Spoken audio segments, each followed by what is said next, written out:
নমস্কার বন্ধুরা, Shilpi's tasty food রেসিপিতে সবাইকে স্বাগত। টিফিনে কী বানাবো এই কথাটা যদি মাথায় ঘুরপাক খেতে থাকে আর হাতেও সময় কম থাকে, তাহলে একবার এই টিফিনটা দেখে নিন। খুব কম সময়ে এই টিফিনটা বানিয়ে বাচ্চা থেকে বড় সবাইকে খুশি করে দিতে পারেন। তো চলুন দেখে নেই আজকে আমার এই রেসিপিটা। টিফিনটা বানানোর জন্য আমি একটা বাটি নিয়ে নিলাম, তার মধ্যে 1 কাপ আটা নিয়ে নিচ্ছি। আপনারা আটা দিয়েও করতে পারেন, চাইলে ময়দা দিয়েও করতে পারেন। তার মধ্যে সামান্য একটু নুন দিয়ে দিলাম। এবার নুনটাকে মিশিয়ে নেব। নুনটাকে মিশিয়ে নিয়ে জল দিয়ে আমরা যেরকম রুটি বানাই এরকম রুটির ডো বানিয়ে নেব। আমি হালকা গরম জল দিয়ে ডোটাকে রেডি করে নিচ্ছি।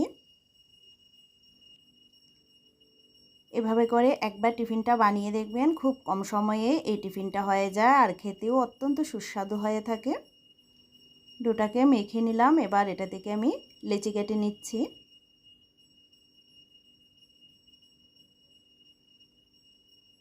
রুটি যেরকম বানায় এরকম করে লেচি কেটে নিচ্ছি। 1 কাপ ময়দা দিয়ে আমি 4টি লেচি কেটে নিলাম। এবার লেচিগুলোকে বেলে নেব।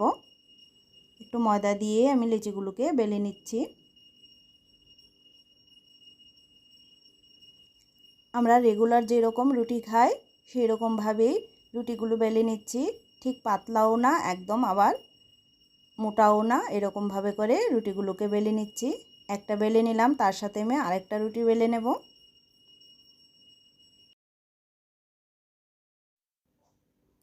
আমি একসাথে দুটো রুটি বেলে নিলাম।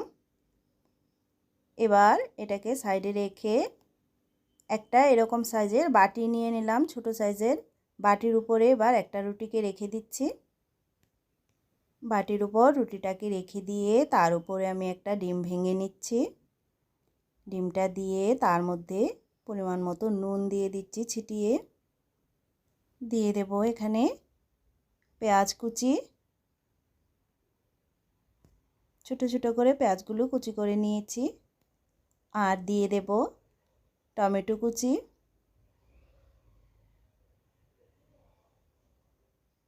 তার উপরে সামান্য চিলি ফ্লেক্স দিয়ে দিচ্ছি। আর দিয়ে দিচ্ছি একটু গোলমরিচ গুঁড়ো। আর দিয়ে দেব এখানে চিজ। চিজ যদি ঘরে না থাকে তাহলে স্কিপও করতে পারেন, যেহেতু বাচ্চাদের চিজ পছন্দ তাই আমি দিচ্ছি। আমি ব্রিটানিয়া চিজ নিয়েছি, আপনারা যে কোনো চিজ দিয়েই করতে পারেন। ব্রিটানিয়া চিজটা একটু নরম থাকে তাই হাতে লেগে যাচ্ছে। এরকমভাবে ছোট ছোট টুকরো করে আমি চিজটাকে দিয়ে দিচ্ছি। চিজ দেওয়া হয়ে গেছে। এবার এই রুটিটার সাথে যে আরেকটা রুটি বানিয়ে রেখেছিলাম এটাকে এটার উপরে এভাবে করে বসিয়ে দেব। একটু চেপে দিচ্ছি। এরকমভাবে করে বানিয়ে নিলাম।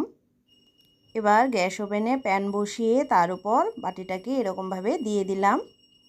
এবার একটা ছুরি দিয়ে এটার সাইডগুলোকে কেটে দেব। সাইডগুলোকে উঠিয়ে নেব। এটা দিয়ে আরেকটা রুটি বানানো যাবে। এবার বাটিটাকে উঠাবো না, এই টাইমেই আমি তেল দিয়ে দেব। এবার আস্তে করে বাটিটাকে উঠিয়ে নিচ্ছি। খুব সহজেই বাটিটা উঠে যাবে।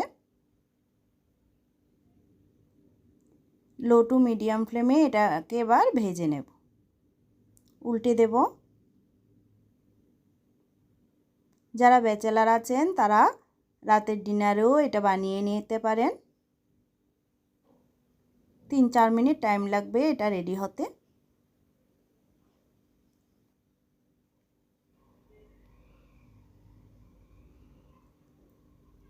এবার সাইডগুলোকে এভাবে করে একটু ভেজে নিচ্ছি, তাহলে সাইডগুলোও সুন্দরভাবে ভাজা হয়ে যাবে।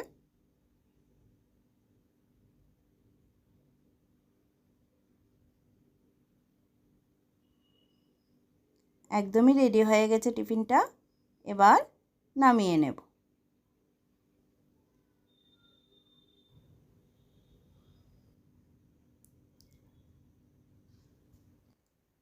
তো আমার আজকের রেসিপিটা যদি আপনাদের কাছে ভালো লেগে থাকে তাহলে ভিডিওটিতে একটা লাইক করবেন।